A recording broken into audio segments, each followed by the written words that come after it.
Oh, going on. Where's your clapperboard? Where's your clapperboard, Mouse?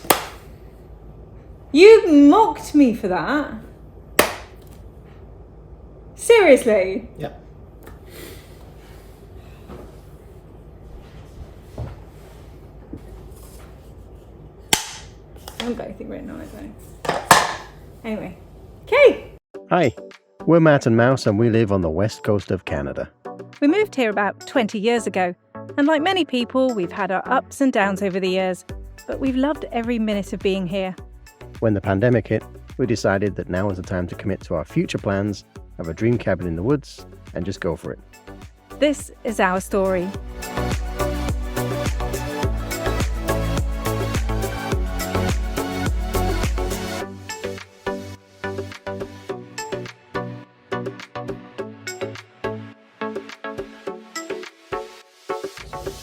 We wanted to go through our top 9 things that we had to consider when we were trying to find our dream property. Just because we thought it'd be really useful to share these things, because some of them we knew and we did look at going into this, but some of these I think we wish we'd have known in advance. We're learning as we go, so it's all good. At number 1. Know your budget and what your financing options are for this. Yeah. Really important to actually know before you even start. And so we had a chat with our mortgage broker, and one of the reasons that we did that was, as we mentioned last time, the property prices in our area, and like everywhere, have gone up substantially. And it was our hope that we could maybe borrow against the equity to be able to finance the purchase of this property. Now, as we went through that, we looked at the amount that the property had risen by, the equity that we had in the house, and we got very excited and we thought, great, we could probably afford a fairly decent vacation property or a fairly decent property to look at. Yeah. But as we were having a chat with our mortgage broker, he brought us down to reality in the sense that, yeah, you may have this equity, but you've still got to be able to pay it back as far as the bank are concerned. Yeah, how much they'll mortgage you for it doesn't work that. It doesn't. Yeah, it's not a simple math. So we had a chat with him. We had a sit down.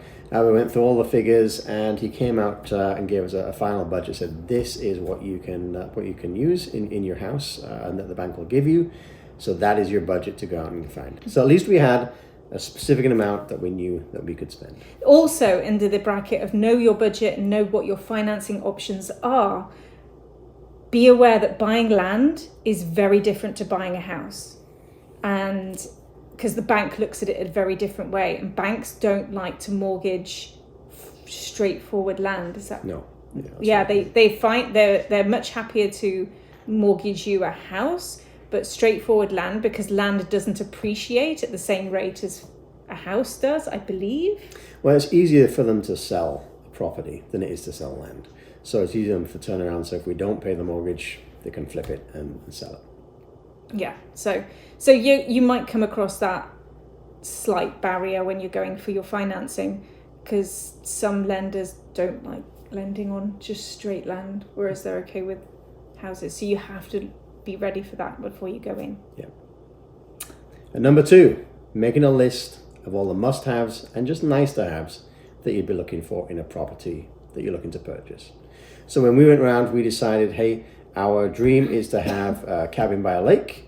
So therefore, one of our must-haves is a lake. And it had to be lakefront, lake It has side. to be lakeside, yeah. Because to us, it's like, if we're going to do the dream, there's no point in doing the dream. Like the whole idea of being by a lake and being by water was extremely important to us, because we love to kayak, and just the whole thing of having water nearby, I find it very calming and soothing and what have you. So it was really important that if we're going to do this, it had to be lakeside, lakefront.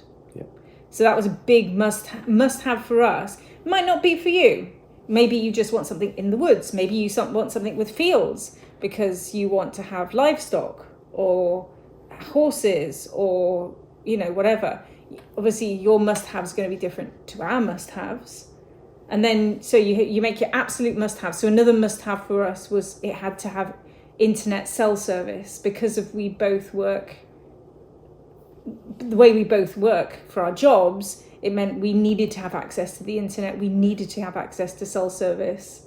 So that was really important, that we couldn't be really in the middle of, as much as we'd love to be in the middle of nowhere, we can't be right in the middle of nowhere. We just couldn't do it.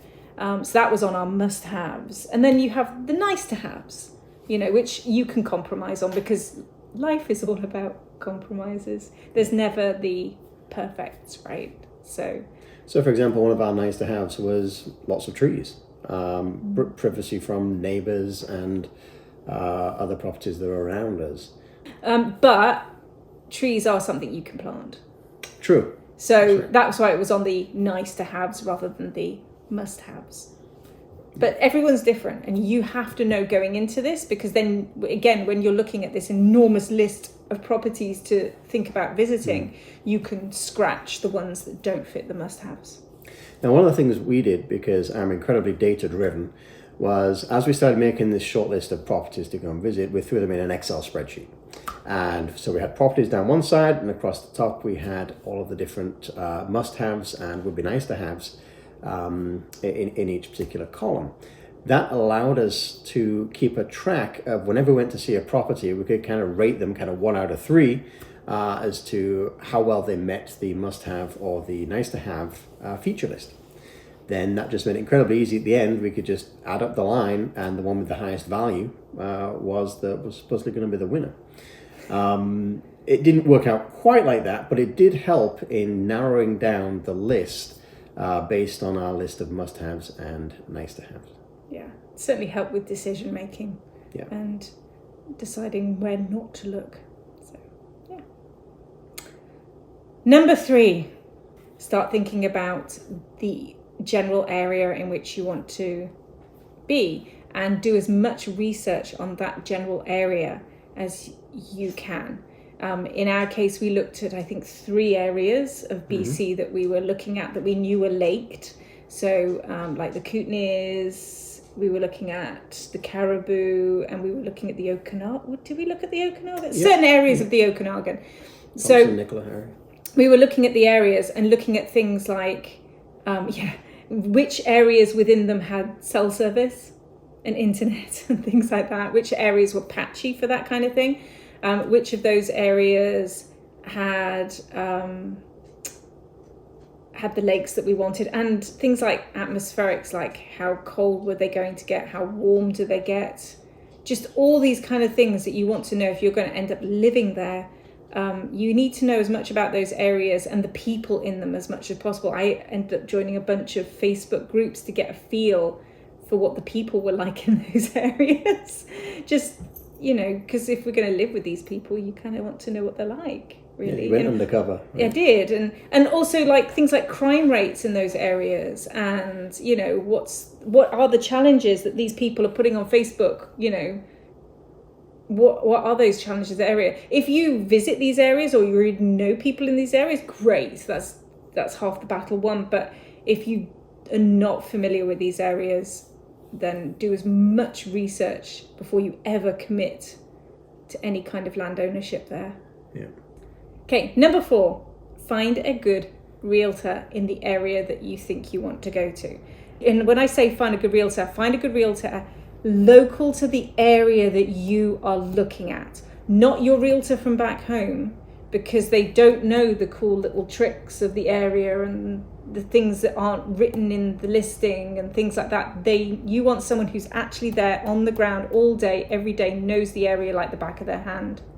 Now, what we did was we actually spoke to our local realtor, who we know very well, and asked them for recommendations on realtors in the area that we were looking, so that at least we're getting somebody who had at least some sort of good experience within the realtor community.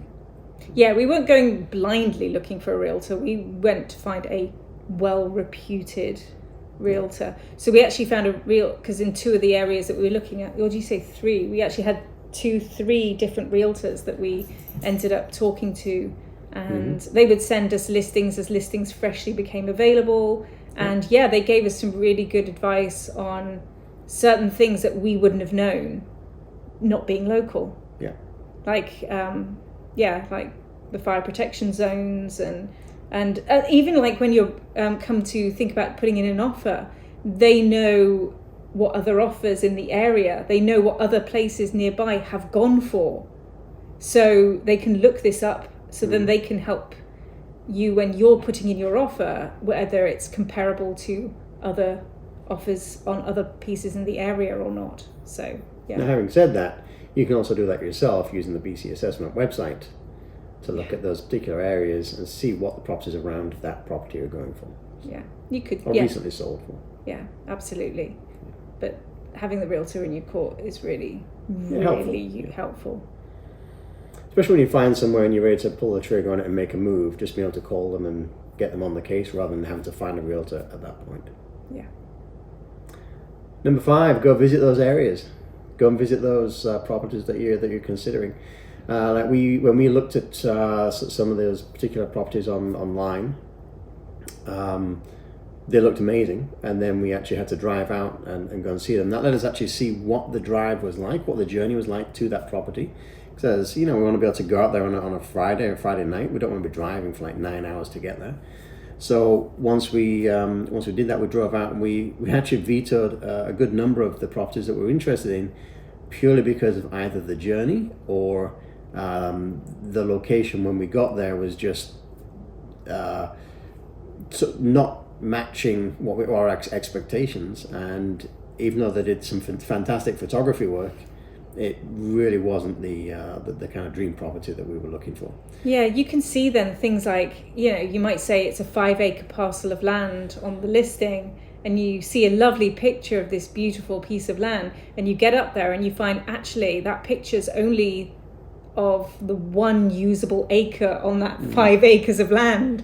When you actually get on the ground to see the property, it could be completely different to your expectations. Yeah. In fact, like I think one of them we looked at was almost half of it was swamp. Another one that we actually turned around and didn't even get there because it was down a forestry service road, which was only actually available or cleared for the summer months. You couldn't get down there in the winter. And the road itself was excessively used, and it was not nice to drive. So the experience of actually driving down there to look at them and seeing them in person, especially when you're going to put that kind of money into it, is a must-have. Yeah, and Google Maps just doesn't cut it. Really, really doesn't. You have to actually put your boots on the ground and have a good look around. Yeah. And it's sometimes good to get to meet the neighbours too. Like in a few that we visited, we ended up meeting neighbours, and that gave us a really good feel for who we'd be living next to. So that was really, really good. Yeah. Spoiler, they were all awesome. They're actually all really good. Yeah. Okay, number 6. Well, we kind of almost talked about it then, but access. It's so important. It comes down with the visiting it. One of the big things is how will you access the property, and are you going to need to access that property 12 months of the year? Like we said, some of the forestry roads, they're not ploughed, they're not ever cleared. And so if your piece of property is down a forestry road or a less maintained road or a more gravel road, what's it like in the winter months? What's it like when it's really, really wet? If it was a really muddy road, that kind of thing. Access to the property. Do you have to use someone else's property to get to your property? What do they call that? A problem? No, it's got a specific name. Oh, the easement. Easement, yeah. Like there are easements involved in accessing your property. At number 7, what are the utilities like in the area? And this was going to depend on what type of cabin or what type of property you want. Maybe you want something that's off-grid. Maybe you want something that's far away and completely isolated. In that case, it's not much of a problem. For us, we were looking for something that we would be able to build a house on and retire to or move to. And so starting to get those utilities, like having power, electricity available. What's the water situation, the waste and sewer situation like? Information like that where you can go onto the site or to the property and actually see what you're going to get and how close these things are. It's going to make a huge difference to your budget. Huge difference. So, for example, things like if there's no power at the line, then you're going to be looking at tens of thousands of dollars just to be able to get the power company to run a power line down to wherever you are, depending on how far it is. Same with internet. If you want to get a phone, if you want to get a DSL line or cable line. And then there's sewer and water. Okay, are you near enough to a sewer line, or are you going to have to put in septic? Yeah, do you have to drill a well, or can you access a water line? If you're going to drill a well, have a look at what all the neighbours nearby and how deep did they have to drill. Mm-hmm. And you can actually access this. There's websites and what have you. Yeah. I actually contacted the drilling company to ask them, and they helped me find there is public information on how deep all the local wells or the closest wells have been dug in the past, so you can see how deep all your neighbours had to go before they hit water. Because wells are one of those ones. There's no guarantee you're going to hit water. Yeah. So that's a biggie. Number 8, zoning. This is one that I didn't think about, I think, until we were already in the process of offers and stuff. But that parcel of land that you're looking at, what is it zoned for? Now, you may think, well, you can always apply for zoning if you want to build on something that's, say, ALR, which is in Canada Agricultural Land Reserve, which means you can't build.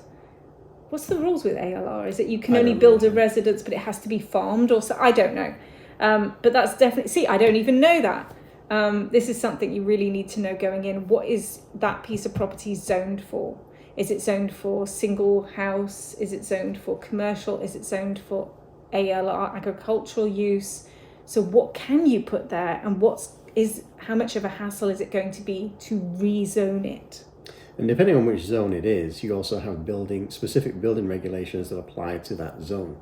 So when we looked at a couple of properties, our realtor very kindly sent me the entire building code for, I think it was the Caribou, and all the different zoning requirements for each particular type of property. So as we're looking through it, we would look up the zone of the property we're looking at, and then it gives a good idea of what we could build on it. If it was a house with a chicken coop, or I could do a house with a garage and a one-level story home, all that information is part of the building requirements for those zones. And look at bylaw too. And bylaws, yeah. Bylaws are really important, and that's not something you can get something rezoned. You can't change the bylaws of where you live. I seem to remember looking that up just for fun. I found out we could keep 20 chickens in where we were looking. Yeah. So it's not that I want any chickens, but yeah. So it's really important to look at bylaws, zoning, that kind of thing, because it's all very well. Yay! I got this piece of land. I'm so excited, and then you find out that all the things you want to do, you can't do. None. Nothing. And finally. So one of the problems we had, or one of the things we did when we were looking around, was we were looking at the susceptibility to either natural hazards or problems. So, for example, a couple of the properties we looked at were lakeside, and they were beautiful properties, but they were very lakeside. They were almost level with the water's edge. Which then, of course, brings questions of, okay, what happens when the lake level rises? What happens in the event of a flood? What happens if there's a fire that comes through there? All these different things you have to take into account. For example, with the fire, do you actually have fire coverage? Is there a fire department that will come out to that particular location and help you out?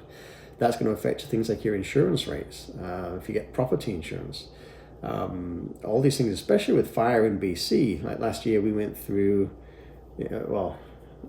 quite a bad fire season that took out a lot of different areas. And if the fire comes your way, you have to get out. That's it. You gotta leave. So what's your susceptibility to things like fire or other natural hazards? Yeah. So land erosion. Mm. So looking at things like historically land erosion, fires in the area, floods in the area, that kind of thing. So basically all your natural hazards and the history in that area and the susceptibility, because it will impact your insurance. It happened before, it will happen again. Yeah. It will impact your insurance and whether or not you can even get your place insured when you built it. So yeah, those are our top 9 things that we advise anyone to really consider if you are looking for property. Don't let them put you off. but it's very easy to get swept up in it all, especially in today's market where things are just being sold sight unseen and you panic buy, don't you? Yeah. In fact, we even looked at one property and we liked it and we put an offer in, and then it ended up as a bidding war and we just walked away because at the end of the day, I just didn't. It wasn't worth going into a bidding war for that particular property. In hindsight, and actually, it was a good thing that we did lose out because it really wasn't the right place for us. But at the time, we were so dead set on it, and now we look at our list of 9 things. It's like, yeah, it didn't meet that. It didn't meet half of the list that we've just described to you. So. Yeah, don't make that was a good one. That could have been a very costly mistake. Yeah. Okay, yeah, so those are our list of 9 things that we would advise someone to really consider if you're going to look for property. Like I said, everyone's different, and maybe you have a different list of items that you think you should look for. Comment below. What other things? Yeah, if we've Yeah, missed something. tell us what we missed. Yeah, tell us what we've missed. And if you like this and you want to carry on following our journey, please subscribe. Smash the subscribe button. Right, really? Let that bit out later. Okay. Okay. Yeah. We'll put it here in my hands. You're assuming I know how to I edit. don't. Okay, I'm done. Okay. Do you know what I need? Put the kettle on. A cup of tea.